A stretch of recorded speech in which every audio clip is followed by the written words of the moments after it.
Digital security, swift response, smart progression. Welcome to Qingqiao Safety Investigation.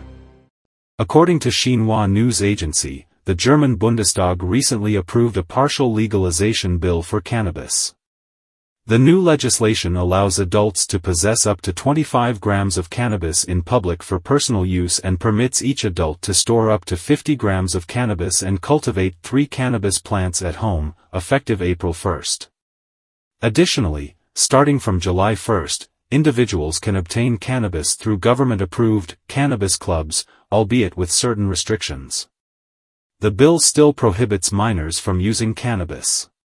Cannabis, a herbaceous plant originating from Central Asia, now thrives worldwide, both in the wild and in cultivation. It contains THC, a chemical compound responsible for its psychoactive and physiological effects when ingested orally.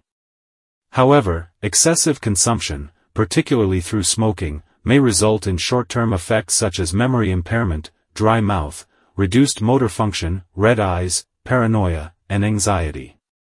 Long-term abuse carries risks of addiction and cognitive decline, classifying cannabis as a widely recognized drug. In various countries worldwide, cannabis laws differ significantly. While nations like the Netherlands, the United States, Canada, Uruguay, and others have relatively lenient policies, countries such as Russia, Japan, South Korea, and Singapore classify cannabis as a serious drug and strictly prohibit its use. Previously, many European Union countries, including Germany, enforced bans on recreational cannabis use and cracked down on offenders. German Health Minister Karl Wilhelm Lauterbach explained that the decision to partially legalize cannabis was prompted by alarming data indicating a 100% increase in cannabis use among Germans aged 18 to 25 over the past decade. Additionally, concerns arose over the rising consumption of contaminated or highly psychoactive cannabis varieties. These trends underscored the ineffectiveness of existing cannabis laws, as many individuals were obtaining cannabis through illicit channels and the black market. Legalization aims to establish a more stringent regulatory framework. The statement by German Health Minister Karl Wilhelm Lauterbach faced significant opposition from various quarters, including German opposition parties, police, and medical institutions. Torsten Frey, a member of the Christian Democratic Union, Germany's largest opposition party, criticized the notion that legalizing cannabis cultivation would diminish the black market, calling it naive. He argued that legalization would instead exacerbate illicit transactions, as it removes the legal deterrent for consumers. Concerns were also raised by health organizations regarding the potential increase in cannabis use among young people. Additionally, German police criticized the law, deeming it detrimental to national health and challenging to enforce effectively. In response to the controversy, experts suggested that German authorities could learn from cannabis legislation in other countries. For instance, Canada's Cannabis Act aimed to transition cannabis users from the illegal market to a legal, regulated one, with the goal of preventing underage use and cutting off funds to illicit cannabis trade.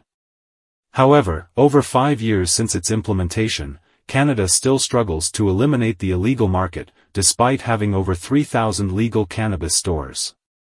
Thailand, as another example, became the first Southeast Asian nation to legalize cannabis. But within 2 years, significant abuse emerged, including among children.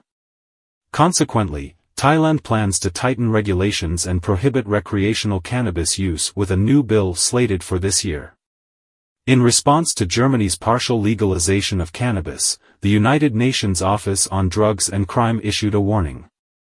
Global data from 2021 estimates that around 219 million people, comprising 4% of the global population, use cannabis, with approximately 46% of countries reporting it as the drug most associated with drug use disorders. Furthermore, advancements in science and technology, alongside modern separation and purification methods, have significantly enhanced the toxicity of synthetic and processed cannabis drugs. Authorities urge all countries to establish comprehensive cannabis management mechanisms and to exercise caution when considering cannabis legalization. Tune in at 6 a.m. from Monday to Friday for Qingqiao Safety Investigation for your daily safety updates.